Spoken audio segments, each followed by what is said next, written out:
জয় রাম, জয় Govind. Welcome to my channel Shri Shri Satyanarayan. সর্বদা গুরু প্রদত্ত নাম জপ করবেন, উপাসনা করবেন। উপাসনা কি? উপযোগ আসনা। মানে নিকটে নিকটে থাকা, ভগবানের নিকটে থাকা। ভগবানের নিকট কিভাবে থাকা? এই যে কথা আছে, যেই নাম সেই কৃষ্ণ ভজন নিষ্ঠা করি, নামের সহিত আছেন আপন নিশি হরি। যেই নাম সেই কৃষ্ণ, অর্থাৎ নাম এবং ভগবান অভিন্ন, অভেদ, এবং নামের সহিত আছেন আপনি শ্রীহরি। তিনি নামের সঙ্গে সর্বদা আছেন। কাজী এই নাম যদি করেন, নামের সঙ্গে যদি থাকেন, তার অর্থ হইল ভগবানের সঙ্গে থাকা। এখন ভগবানকে প্রয়োজন কি? আমরা তো নিজেরাই কর্তা সাজি। সাধারণ ব্যাপারে দেখেন, আমি করি আমি করি, আমি কর্তা। একটু ভাইবা দেখেন, যতক্ষণ আমরা জাগ্রত থাকি ততক্ষণ আমি আমার কর্তা থাকি, কিন্তু যখন কারো ঘুমে থাকি তখন আমি তো আমারে ছাইরা যাই। আমার যে দেহ আছে, সুখ আছে, দুঃখ আছে, অভাব বোধ আছে, তখন কিছুই থাকে না। আমার যে দেহ আছে সেই বুধও আমারে ছাইরা যায়। আমি সংশ্লিষ্ট সবই যখন ছাইরা যায়, তখন নিশ্চয়ই এমন কেউ আছেন, না হইলে বাঁচি কি কইরা। যখন যিনি রক্ষা করেন তিনিই প্রাণ। এই প্রাণই ভগবান। এই প্রাণ যদি না থাকে, তাহলে তো আমি নড়তেও পারি না, চড়তেও পারি না, কিছুই করতে পারি না। তাহলে কি দাঁড়াইল? যে আমি করি, আমি কর্তা, প্রাণ যদি না থাকে তো পারি না, অর্থাৎ ভগবানের সাহায্য ছাড়া কিছুই পারি না। তাহলে কর্তা ও ভগবান, কর্তাই তো ভগবান। তিনি থাকলে সব পারি, আর তিনি না থাকলে কিছুই পারি না। তিনি সাহায্য না করলে পারি না।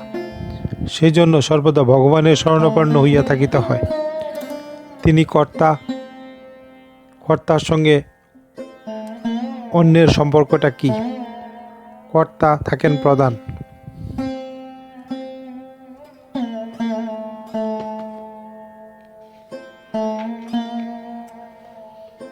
তিনি যে বিধান করেন, অন্যেরা তার অনুগত হইয়া থাকে, তার অধীন হইয়া থাকে। এই ভগবানের অধীন হইয়া থাকা, এই ভাবটা জাগানো, এই জন্যই নাম করা। এই যে প্রাণ, এই যে প্রাণের চেয়ে কারোর কাছে আপন তো কিছু নাই। এই প্রাণ যদি ভগবান হইলেন, তাহলে ভগবানের চেয়ে আপন কেহ নাই। আর সেই ভগবান যিনি এত আপন, তাকে আমরা বুঝলে থাকি, তাকে ডাকা, এই জন্যই এই নাম করা। যেই নাম সেই কৃষ্ণ ভজন নিষ্ঠা করি। ভজ অর্থাৎ ভজনা করা বা সেবা করা। এখন সেবাটা কি? যেমন ধরেন, মা শিশুর সেবা করে। তিনি শিশুটিকে খাওয়ান, পড়ান, ঘুম পাড়ান, খেলা দেন ইত্যাদি। এই সবই হইল সেবা। এখানে একটি জিনিস লক্ষণীয়, সেটাই হইল নিষ্ঠা। ভজ নিষ্ঠা করি, নিষ্ঠাটা কোথায়? এই যে ধরেন, মা যে রোজ শিশুর সেবা করেন, তার মধ্যে হয়তো কোনো দিন তার শরীরটা একটু খারাপ থাকে, কোনো দিন হয়তো তার মনটাও একটু খারাপ থাকে, কিন্তু কোনো মায়েরই তো এত কথা কখনো মনে হয় না যে আমার শরীর এখন খারাপ বা মনটা খারাপ, তার খাওয়ানোর সময় হইলে কি হইবে, এখন আমি আমার শিশুকে খাওয়াতে পারবো না, আমার শরীর ভালো হইলে খাওয়াবো। এটা তো কোনো মায়ের মনে হয় না। এটাই হলো সেবা বা নিষ্ঠা। তার অর্থ হইল এই যে সেবা, যে সেবা করে সে তার নিজের সুখ দুঃখের দিকে তাকায় না, তার আমিত্ব ভাব কম থাকে, কিন্তু যার সেবা করে তাকে সর্বদা ভালো রাখার চেষ্টা করে।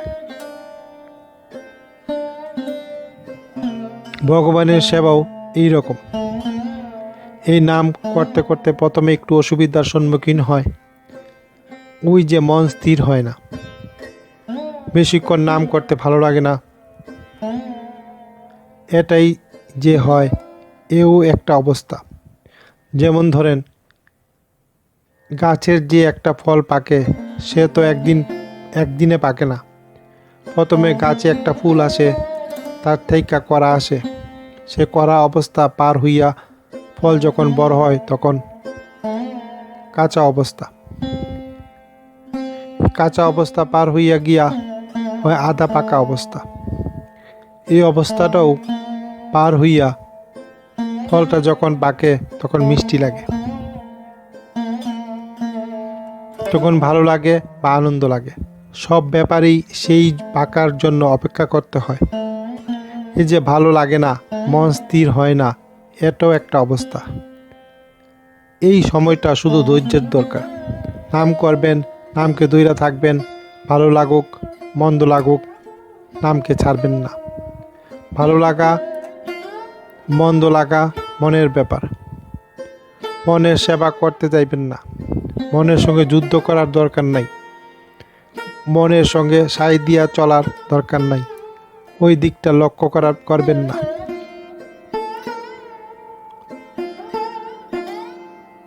যেমন মায়ের শিশু সেবা করার মতো, তিনি তার ভালো লাগা মন্দ লাগার দিকে তাকান না। ঠিক সেইভাবে ভালো লাগুক না লাগুক সর্বদা এই নাম করতে থাকবেন। তার ফল হয় আস্তে আস্তে নামে রুচি আসে।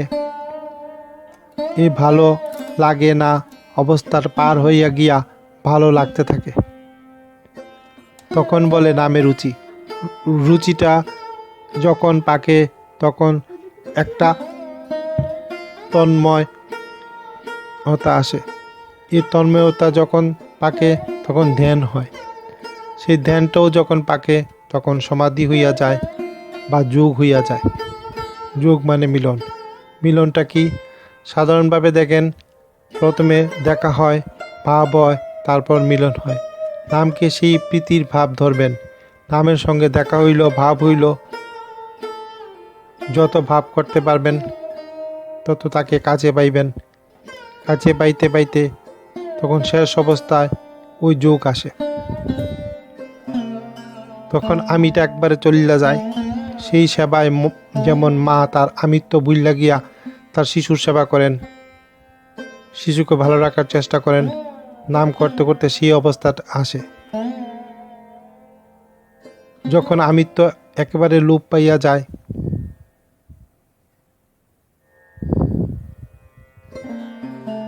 নিষ্ঠা সেবা ধর্মই হইল যে আমিত্ব ছোট হইয়া আসে। ছোট হইতে হইতে আমিত্ব একেবারে লোপ পাইয়া যায়, তখন শিব শিব হইয়া যায়। শিব কি? যার আমিত্ব নাই, যার কোনো কামনা বাসনা নাই, ঠিক সেই অবস্থায় যখন হয় তখনই যোগ হয়। তখন অন্যদিকে লক্ষ্য থাকে না। সে অবস্থায় আসে কি কইরা? অভ্যাস করতে হয়।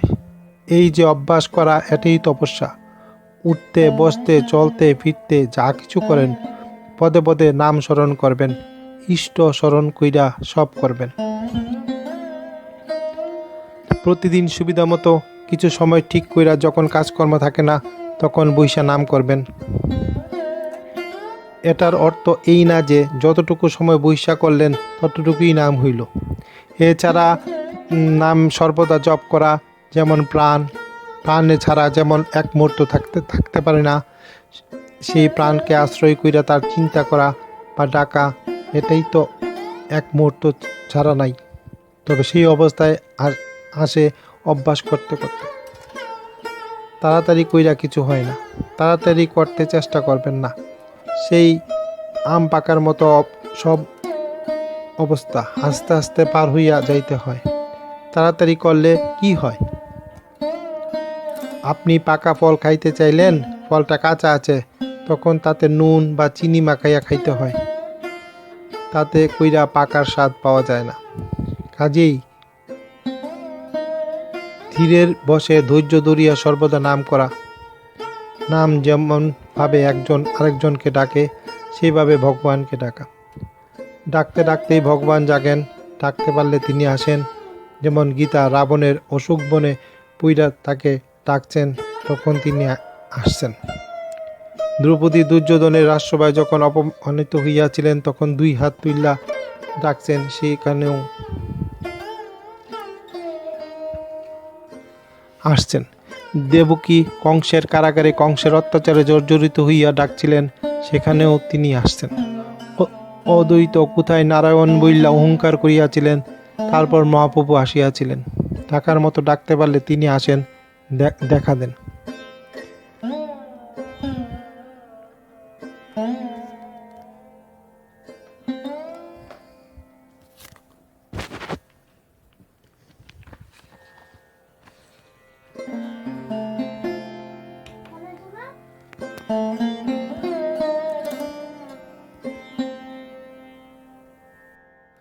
দেখা হয় যখন একেবারে কামনা বাসনা শূন্য মরার মতো হইয়া যায়। ওই রত্নাকারের গল্পটা। রত্নাকারকে বলেছিল, তুমি রাম নাম করো, তাহলে তোমার সব পাপ দূর হইয়া যাইবে। কিন্তু রাম নাম তো মুখে আসে না। তখন তাকে বলা হলো, তুমি মরা মরা করতে থাকো। মরা মরা করতে করতেই তার রাম নাম আসে। মরা মরা, কারণ মরার নামে কোনো আমিত্ব নাই। এটাই যখন আইসা যায়, তখন রাম নাম করে, আর তাতেই তার সিদ্ধি লাভ হয়। এভাবে নামকে যে ধরবে, প্রীতির সম্পর্ক নিয়ে ধরবেন, যে সম্পর্ক ধইরা আপনার আনন্দ পান। যেমন ধরেন কৃষ্ণ যশোদা, মা তাকে শিশুর মতো দেখতেন, কৃষ্ণ তার কাছে সেইভাবে ধরা দিতেন। তার ভিতরে তো যশোদার মার বিশ্ব ব্রহ্মাণ্ড দেখেছিলেন, কিন্তু তা সত্ত্বেও যশোদা মা বলেছিলেন, আমি ভগবান বুঝি না, তুমি আমার শিশু। কৃষ্ণ তার কাছে শিশুর মতো ছিলেন। আবার ব্রজ বালকেরা তাকে বন্ধু মনে করতেন। হয়তো তিনি কোনো একটা ফল খাইয়া ভালো লাগলো, অমনি তার মুখে দিলেন। এই যে মুখের উচ্ছিষ্ট দিত আছে, তাও তিনি অম্লান বদনে গ্রহণ করতেছেন। তারা তাকে বন্ধুভাবে চাইছিলেন, তিনিও সেই বন্ধুভাবে সখাভাবে তার কাছে ধরা দিতেন। শ্রী রাধাও তাকে প্রভু হিসাবে দেখতেন, তার কাছেও তিনি সেইভাবে ধরা দিতেন। যেইভাবে আনন্দ পান, সেইভাবে তার সঙ্গে সম্পর্ক পাতান, তার সঙ্গে ভাব করেন। ভাব করতে করতে তাকে পাইবেন। নাম চিন্তা করবেন, অবিচ্ছেদ্য নাম করতে চেষ্টা করবেন। যেমন মালা গাঁথে, একটা ফুল, তারপর একটা ফুল, তারপর একটা ফুল, তারপর একটা ফুল, এর মাঝখানে আর কিছুই নাই, আর কিছুই থাকে না। অবিচ্ছেদ্য অনন্য চিন্তা বা অদ্বৈত ভাব। এইভাবে নাম করতে করতে যখন কামনা বাসনা শূন্য হইয়া যায়, তখনই ভগবানের দর্শন পায়। এই যে বস্ত্রহরণ ব্যাপারটা ঠিক এই রকম। বস্ত্র হইল বসন, বাসনা হইল দেহের বাসন। এই বাসনা যখন যায়, তখন কৃষ্ণের দর্শন পায়। বা এই বাসুদেব কংসের কারাগার থেকে কৃষ্ণকে নিয়ে গেলে কারাগারের বাইরে প্রহরীরা কিছুই জানতে পারল না। এই দেহ কারাগার, যেখানে যখন কৃষ্ণ ধরতে পারি বা নামকে ধরতে পারি, তখন দেহ রিপুগুলি এরা যে প্রহরীর মতো সর্বদা তাকে, তারাও নিশ্চেষ্ট হইয়া যায়। আত্মাটাকে উদ্ধার হইয়া যায়, আত্মাটাও উদ্ধার হইয়া যায়। এই নাম করতে নামের সঙ্গে বান্দা থাকতে লাগে। যেমন নদীতে স্টিমারগুলো যে চলে, সেই সব স্টিমারের পিছনে একটা ছোট্ট নৌকা বান্দা থাকে, লাইফ বোট বলে। নদীতে যখন ঢেউ হয়, তখন স্টিমারটা বেশ চলতে থাকে, কিন্তু নৌকাটা খুব হাবুডুবু খায়। কিন্তু যত হাবুডুবু সে খাওক, ওই যে বান্দা আছে, তার ফলে এটাই হয়, স্টিমার যেখানে যায়, নৌকাটাও সেই পর্যন্ত নিয়ে যায়। এই নামই স্টিমার। নামের সঙ্গে যদি বান্দা থাকেন, নামই যথাস্থানে নিয়ে যায়। এভাবে সর্বদা নাম করবেন। নাম করতে আর কোনো নিয়ম লাগে না, সূচি অসুচি কিছুই লাগে না। ঘরে থাকেন, বাইরে থাকেন, কাজের জায়গায় থাকেন, সর্বদাই নাম করবেন। নাম সূচি অসুচি নিয়েও একটাই প্রশ্ন উঠে, সেখানে কথা হইল ভগবান নিত্য শুদ্ধ, নিত্য পবিত্র, তাকে কিছুতেই অশুচি বা অপবিত্র করতে পারে না। এমন কোনো জিনিস নাই যে তাকে শুচি বা অপবিত্র করতে পারে। যেমন ধরেন গঙ্গা স্নান, সকালেই তো গঙ্গায় পাপ ধুইয়া যায়, সকলেরই পাপ তো গঙ্গায় বহন করে, কিন্তু গঙ্গাকে তো ধোয়াইতে হয় না, গঙ্গা তো স্নান করাইতে হয় না, তার কারণ গঙ্গা নিত্য পবিত্র। ভগবানও ঠিক সেই রকম নিত্য পবিত্র, তার শুচি অশুচি কোনো বাধা নাই, সর্বদাই পবিত্র।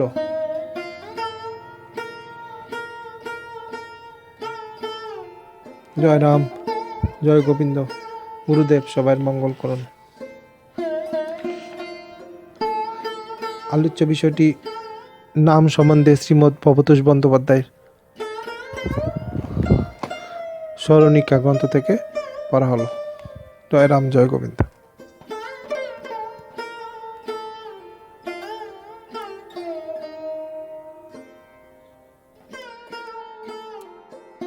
Thanks for watching. Please subscribe my channel Sri Sri Satyanarayana for more devotional video. Jai Ram, Jai Govind.